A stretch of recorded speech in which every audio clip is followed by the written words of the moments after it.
Good morning all student B A third year. I am Manju Kamboj GCG Rania. आज हमारा जो second part है peace enforcement का, जो है working of United Nation in the post cold war का, उत्तर शीत युद्ध काल में संयुक्त राष्ट्र संघ की कार्यवाही, इस पर हम जो चर्चा करेंगे। मैंने बताया था कि शीत युद्ध के दौरान विश्व क्या था, दो गुटों में बट गया था।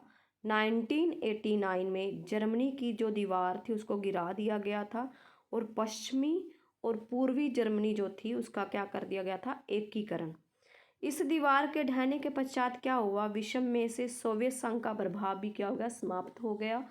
और 1991 में सोवियत संघ के विघटन के साथ ही विश्व में शीत युद्ध का क्या हो गया, अंत हो गया, तथा विश्व में एक ध्रुवीय व्यवस्था का क्या हो गया, प्रभाव हो गया।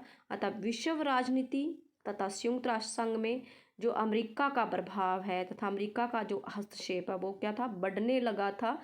अतः उत्तर शीत युद्ध काल में संयुक्त राष्ट्र संघ ने अनेक महत्वपूर्ण विवादों को क्या किया, हल किया। और अमेरिका की संयुक्त राष्ट्र संघ में भूमिका क्या है, अति महत्वपूर्ण है। क्योंकि मैंने पीछे बताया शीत युद्ध की बात करी थी, सोवियत संघ और अमेरिका दो गुट थे, दोनों के बीच जब युद्ध लड़ा गया तो सोवियत संघ को हार का सामना करना पड़ा और अमेरिका को क्या हुई, जीत हासिल हुई। और उसके बाद उत्तर शीत युद्ध काल की हम बात करें तो अमेरिका को प्रमुखता दी गई और सोवियत संघ के हम विघटन की बात करेंगे। और ऐसे कौन से महत्वपूर्ण मामले हैं जिनमें अमेरिका की संयुक्त राष्ट्र संघ की भूमिका में क्या रही, महत्वपूर्ण जो है उन्हें अपनी प्रतिक्रिया दी। फर्स्ट हम बात करेंगे कुवैत और इराक विवाद की बात करेंगे। 2 अगस्त 1990 कुवैत और इराक विवाद कब हुआ, 2 अगस्त 1990 को हुआ। इराक का राष्ट्रपति कौन सा मैंने बताया था, सद्दाम हुसैन। सद्दाम हुसैन के आदेश पर क्या हुआ, इराकी जो सेना थी उन्होंने कुवैत पर क्या कर लिया, कुवैत पर आक्रमण करके उस पर क्या कर लिया था, कब्जा। यानी कि इराक का जो राष्ट्रपति है सद्दाम हुसैन, उसके कहने पर कुवैत पर आक्रमण कर दिया। किसने, इराक की सेनाओं ने कुवैत पर क्या कर लिया, कब्जा कर लिया। और इराक ने कुवैत को अपना 19वां प्रांत क्या कर दिया, घोषित कर दिया कि जो कुवैत है वो हमारा प्रांत है, इराक ने ये कहा। राष्ट्रपति जो सद्दाम हुसैन ने भी यह घोषणा कर दी कि जब तक इजराइल जो है फिलिस्तीनी इलाके को खाली नहीं करता तब तक इराक कुवैत से अपना कब्जा समाप्त नहीं करेगा। इजराइल में फिलिस्तीन इलाका था, वहाँ पर सेनाएं थी, फिलिस्तीन इलाके को खाली करने के लिए कहा गया इजराइल की सेनाओं को। सद्दाम हुसैन ने ये अड़ियल स्वभाव अपनाया और ये जो है एक बात कही कि जब तक इजराइल फिलिस्तीनी इलाके को खाली नहीं करता तब तक इराक जो है कुवैत से अपना कब्जा भी नहीं हटाएगा। अतः सुरक्षा परिषद की अनेक बैठकें हुई, इस समस्या पर जो है विचार किया गया। इस समस्या को जो है हल करने के लिए गंभीरता से क्या किया गया, विचार किया गया। अतः 2 अगस्त 1990 से 30 नवंबर 1990 के बीच जो है सुरक्षा परिषद ने 11 प्रस्ताव पारित किए कुवैत और इराक विवाद को लेकर। इन प्रस्तावों द्वारा इराक की क्या की गई, कड़ी निंदा की गई। इराक को ये कहा गया कि वो कुवैत को क्या कर दे, स्वतंत्र कर दे, वहाँ से अपनी सेनाओं को हटा ले। सुरक्षा परिषद के सभी स्थायी सदस्यों में अमेरिका ने भी इस प्रस्ताव का क्या किया, समर्थन किया, परंतु इराक जो था वो कुवैत से हटने से मान नहीं रहा था। अतः 30 नवंबर 1990 को सुरक्षा परिषद ने क्या किया, प्रस्ताव संख्या 678 के द्वारा इराक को चेतावनी दे दी कि अगर वह 15 जनवरी 1991 तक कुवैत को खाली नहीं करेगा, इराक के विरुद्ध वो क्या कर देंगे, सामूहिक सैनिक कार्यवाही कर देंगे। अतः महासचिव परेज द कोयार सवै इराक गए और राष्ट्रपति सद्दाम हुसैन को कुवैत से हटने के लिए कहा गया, परंतु राष्ट्रपति सद्दाम हुसैन क्या था, काफ़ी अड़ियल था। उसने जो है महासचिव की बात को माना नहीं। अतः 18 जनवरी 1991 को 28 राज्यों की सामूहिक सेनाएं जो थी अमेरिका के नेतृत्व में इराक पर हवाई आक्रमण कर दिया, उसको तहस नहस कर दिया और अंत में इराक को युद्ध बंद करने के लिए क्या होना पड़ा, विवश होना पड़ा तथा उसने सुरक्षा परिषद के सभी प्रस्तावों को मानने के लिए क्या कर दी, सहमति प्रकट कर दी। अतः कुवैत को मुक्त कर दिया गया और इस प्रकार संयुक्त राष्ट्र संघ इराक के कुवैत कब्जे को समाप्त करने में क्या हुआ, सफल हुआ। अतः 1991 की हम बात करें तो संयुक्त राष्ट्र संघ की यह सबसे बड़ी राजनीतिक उपलब्धि है कुवैत और इराक विवाद को लेकर। अतः हम कह सकते हैं कि इराक को कुवैत से हटना पड़ा।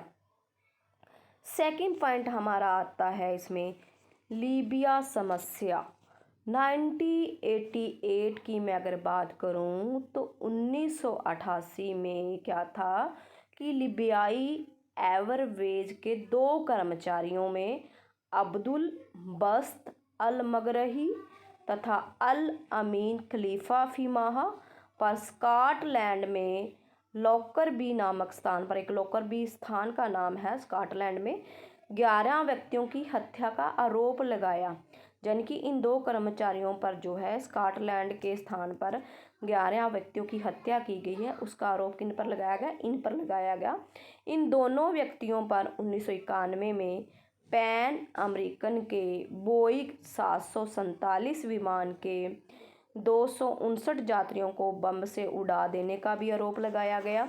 यानी कि एक तो इन्होंने 11 व्यक्तियों की हत्या की और दूसरा क्या है, अमेरिका के अंदर बोइंग 747 विमान था, उसमें 259 जो यात्री जा रहे थे उनको बम से उड़ा दिया गया था।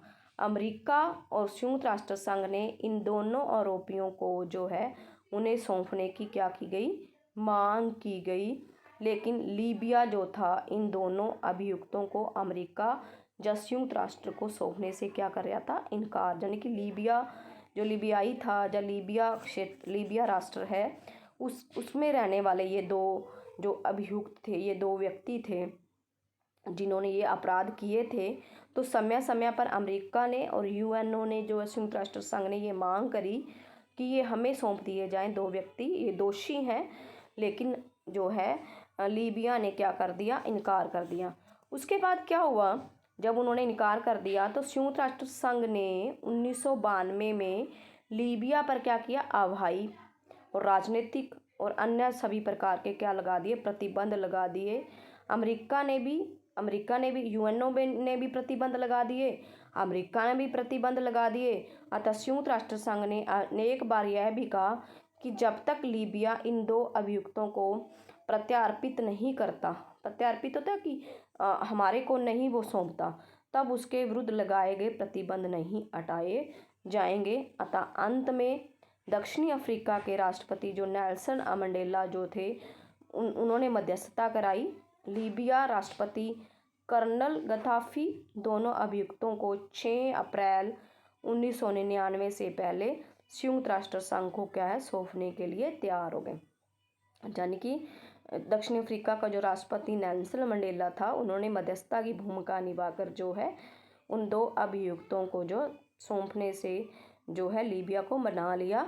अतः समझौते के अनुरूप 5 अप्रैल 1999 को राष्ट्रपति कर्नल गद्दाफी ने इन दोनों अभियुक्तों को राजधानी ट्रिपोली में संयुक्त राष्ट्र संघ के विधिक मामलों में अंडर सेकेंडरी हंस कोरेल को क्या कर दिया, सौंप दिया गया। इसके साथ ही संयुक्त राष्ट्र संघ ने लीबिया पर आरोपित जितने भी प्रतिबंध थे उनको भी हटा दिया और अमेरिका ने लीबिया पर से भी प्रतिबंध हटा दिए, यूएनओ ने भी हटा दिए, अमेरिका ने भी हटा दिए। और इस समझौते के अनुसार इन दोनों अभियुक्तों पर जिस्ट में स्कॉटलैंड द्वारा स्थापित एक विशेष अदालत में स्कॉटिश कानून के तहत मुकदमा चलाया जा रहा। अतः सजा दिए जाने की स्थिति में इन दोनों अभियुक्तों को स्कॉटलैंड में कारावास दिया जाएगा ताकि लीबियाई कार्यालय से संपर्क बनाए रख सके। अतः हम कह सकते हैं कि इस प्रकार से भी जो है इस समस्या का हल किसके द्वारा निकाला गया, मध्यस्थता के द्वारा निकाला गया जो है। उसके बाद अगला हमारा पॉइंट आता है नामीबिया की स्वतंत्रता। 21 मार्च 1990 को नामीबिया एक स्वतंत्र राष्ट्र बन गया था। पहले वो एक परतंत्र राष्ट्र था, लेकिन 1990 को जो उसको स्वतंत्रता मिल गई। नामीबिया की स्वतंत्रता के संबंध में 13 दिसंबर 1988 को कांगो की जो राजधानी ब्राज़ाविले में दक्षिण अफ्रीका, क्यूबा तथा अंगोला में एक समझौते पर हस्ताक्षर हुए थे। यानी कि 1988 में कांगो की जो राजधानी थी ब्राज़ाविले में दक्षिण अफ्रीका के बीच, क्यूबा के बीच और अंगोला में क्या हुआ, एक समझौता हुआ। और इस समझौते के संपन्न कराने में संयुक्त राष्ट्र संघ ने अपनी क्या निभाई थी, महत्वपूर्ण भूमिका निभाई थी। अतः हम कह सकते हैं कि नामीबिया की स्वतंत्रता जो है इस मुद्दे को भी जो है सुलझाने का जो काम किया गया था वो किसके द्वारा किया गया था, यूएनओ के द्वारा किया गया था। उसके बाद है युगोस्लाविया की हम बात करें तो भूतपूर्व युगोस्लाविया में भी क्या था, युगोस्लाविया के अंदर क्या था, सर्ब, क्रोएट और मुस्लिम समुदायों के बीच आंतरिक जातीय संघर्ष था। 1992-95 में ये दुखदायी घटना थी सबसे, यानी कि युगोस्लाविया में सर्ब, क्रोएट और मुस्लिम समुदाय रहते थे जिनके बीच आपस में जाति के आधार पर क्या था, संघर्ष था। अतः संयुक्त राष्ट्र संघ ने भारत के जो ले जनरल सतीश नाबियार के नेतृत्व में 25,000 सैनिकों की शांति सेना शांति बहाल करने के लिए भेजी गई। वहाँ पर ये सैनिक 25 देशों से लिए गए थे, परंतु संयुक्त राष्ट्र संघ को बोस्निया में कोई विशेष सफलता नहीं मिली। अतः नाटो की भूमिका के नेतृत्व में 14 दिसंबर 1995 को बोस्निया समझौते पर पेरिस में भी हस्ताक्षर हुए। अतः बोस्निया में भी संघर्ष में लगभग 2 लाख लोग मारे गए और लाखों लोग जो है बेघर हो गए। और उसके बाद जो है इस समस्या का क्या निकाला गया, हल निकाला गया। कंबोडिया में भी शांति जो समझौता कराया गया जो है, ये भी संयुक्त राष्ट्र संघ की महत्वपूर्ण भूमिका थी। संयुक्त राष्ट्र शांति सेना द्वारा कंबोडिया में शांति स्थापना की प्रक्रिया में सहायता के बाद अब कंबोडिया में भी चुनावी द्वारा जो है एक प्रजातांत्रिक सरकार की स्थापना के बाद अब क्या है, शांति स्थापित हो चुकी है। अतः कंबोडिया के अंदर भी प्रजातांत्रिक सरकार को बनाने में जो है यूएनओ का क्या है, सफल योगदान रहा है। उसके बाद आता है हमारा पॉइंट अंगोला से क्यूबियाई सैनिकों की वापसी। अंगोला के अंदर जो क्यूबियाई लोग जो थे, सैनिक थे, उन्होंने अंगोला के अंदर क्या किया था, कब्जा कर रखा था। और अंगोला से क्यूबा के सैनिकों की वापसी के बाद वहाँ पर शांति स्थापना और लोकतांत्रिक शासन के संगठन के लिए संयुक्त राष्ट्र संघ की ये सबसे महत्वपूर्ण कार्रवाई थी। अतः नवंबर 1994 में गृह युद्ध की समाप्ति के लिए अंगोला सरकार और यूनिटा विद्रोहियों में एक समझौता हुआ और समझौते की पालना करने और लोकतांत्रिक सरकार की स्थापना करने के लिए यूएनओ ने शांति सेना वहाँ पर भेजी और यह संयुक्त राष्ट्र संघ की सफलता का क्या रहा है, प्रतीक रहा है। अतः अंगोला के अंदर भी जो शांति स्थापित की गई वो किसकी देन है, यूएनओ की देन है। उसके बाद आता है अगला हमारा पॉइंट, ईस्ट तिमोर की समस्या। ईस्ट तिमोर की समस्या क्या थी, 1976 तक ईस्ट जो तिमोर था वो पुर्तगाली उपनिवेशक था, यानी कि पुर्तगाली उपनिवेशक एक छोटा सा उपनिवेश था। 1976 में इंडोनेशिया ने बलपूर्वक ईस्ट तिमोर पर क्या कर लिया, कब्जा कर लिया। जो ईस्ट तिमोर छोटा सा क्षेत्र है उस पर उपनिवेश है जो, उसने इंडोनेशिया ने उस पर क्या किया, कब्जा कर लिया और उसको कहा कि ये मेरा प्रांत है। अतः अंतर्राष्ट्रीय समुदाय ने ईस्ट तिमोर के इंडोनेशिया में इस विलय को क्या मान्यता नहीं दी। जो अंतर्राष्ट्रीय समुदाय था उसने कहा कि इंडोनेशिया ने ये गलत किया है तिमोर के साथ, कि उसको कह रहा है कि ये मेरा क्षेत्र है, मेरा प्रांत है। इस विवादित विलय के पश्चात ईस्ट तिमूर में क्या हुई, हिंसा भड़क गई, हजारों लोग मारे जा चुके थे। संयुक्त राष्ट्र संघ ने मध्यस्थता के फलस्वरूप पुर्तगाल और इंडोनेशिया के बीच 5 मई 1999 को क्या करवाया, समझौता करवाया। और इस समझौते के अनुसार इंडोनेशिया के तहत स्वायत्त बने रहने या पूर्ण स्वतंत्रता का विकल्प चुनने के लिए ईस्ट तिमोर में जनमत संग्रह भी करवाया गया। अतः 4 सितंबर 1999 को जो घोषित किए गए। अतः संयुक्त राष्ट्र महासचिव ने सुरक्षा परिषद को परिणाम की जानकारी देते हुए बताया कि 3,44,580 मतदाताओं ने 78.5% ने स्वतंत्रता के पक्ष में तथा 94,388 मतदाताओं ने 21.5% ने इंडोनेशिया शासन के तहत स्वायत्तता के पक्ष में क्या दिया है, मतदान किया है। अतः स्वतंत्रता के पक्ष में जनमत संग्रह के परिणाम घोषित होने के बाद इंडोनेशिया समर्थक उग्रवादियों ने स्वतंत्रता के पक्षधरों की मारकाट शुरू कर दी। अतः यूएनओ संघ ने स्थिति पर नियंत्रण करने के लिए जो बहुराष्ट्रीय सेना थी वो ईस्ट तिमोर में तैनात कर दी, जिससे 20 सितंबर 1999 से वहाँ ऑपरेशन स्टेबलाइज प्रारंभ किया गया और वहाँ पर शांति की स्थापना की गई। इस प्रकार से ईस्ट तिमोर की समस्या क्या क्या निकाला गया, हल निकाला गया। देखते हैं कुवैत इराक विवाद। कुवैत इराक विवाद पीछे वैसे हमारा आ ही गया, इसको करने की ज़रूरत नहीं, जिसमें मैंने सद्दाम हुसैन की बात करी थी, ये दोबारा से एक्सप्लेन हो गया पॉइंट, कुवैत इराक विवाद। उसके बाद हमारा अगला पॉइंट आता है दक्षिणी अफ्रीका के विरुद्ध कार्यवाही। दक्षिणी अफ्रीका ने कई दशकों तक रंग भेद की नीति का क्या किया, अनुसरण किया। गोरी सरकार ने कानून बनाकर रंग भेद की नीति को क्या दिया, बढ़ावा दिया। वहाँ के मूल निवासियों के साथ जाति, रंग, नस्ल के आधार पर भेदभाव किया जाता था। अतः यूएनओ ने 60 के दशक में दक्षिणी अफ्रीका पर क्या लगा दिया, आर्थिक प्रतिबंध लगा दिया, जो मई 1994 तक क्या रहा, जारी रहा। अतः संयुक्त राष्ट्र द्वारा दक्षिण अफ्रीका द्वारा अपनाई गई रंग भेद नीति के विरुद्ध विश्व जनमत तैयार किया गया, जिसके दबाव में अप्रैल 1994 में दक्षिण अफ्रीका में प्रथम स्वतंत्र और निष्पक्ष चुनाव हुए, जिसमें डॉक्टर नेल्सन मंडेला का आपने नाम भी सुना होगा। डॉक्टर नेल्सन मंडेला वहाँ के प्रथम अश्वेत राष्ट्रपति बने। अर्थात दक्षिण अफ्रीका में क्या था, रंग भेद की नीति को क्या दे रही थी, प्रमुखता दी जा रही थी। वहाँ पर भेदभाव किया जा रहा था जाति के आधार पर, रंग के आधार पर, नस्ल के आधार पर।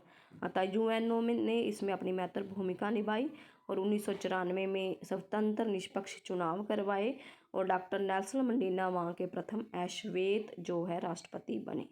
उसके बाद इराक। संयुक्त राष्ट्र इराक के मामले में एक तरफा करने के पक्ष में नहीं था।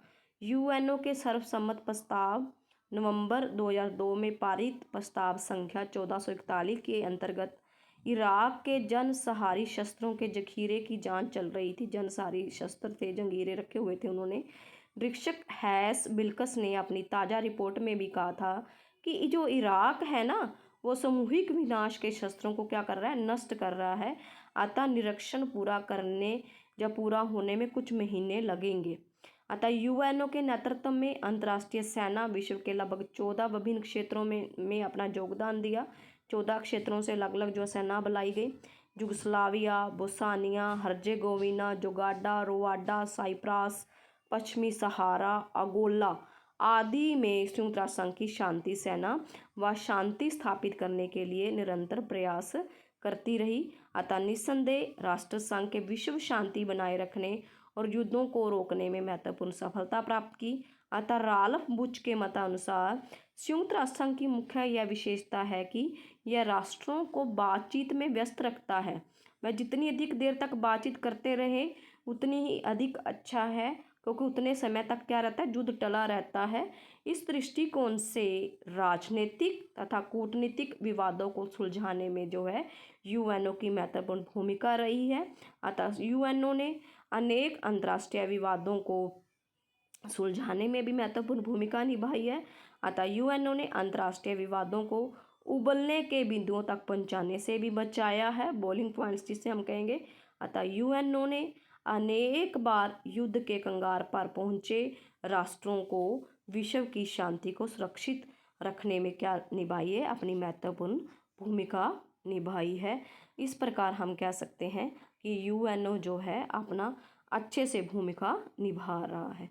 उसके बाद हमारा पॉइंट आता है निशस्त्रीकरण। संयुक्त राष्ट्र संघ की अगर हम बात करें तो निशस्त्रीकरण के लिए उन्होंने अनेक प्रयत्न किए हैं कि शस्त्रों की होड़ को क्या किया जाए, कम किया जाए। जनवरी 1952 में अगर मैं बात करूं तो महासभा ने एक निशस्त्रीकरण आयोग बनाया।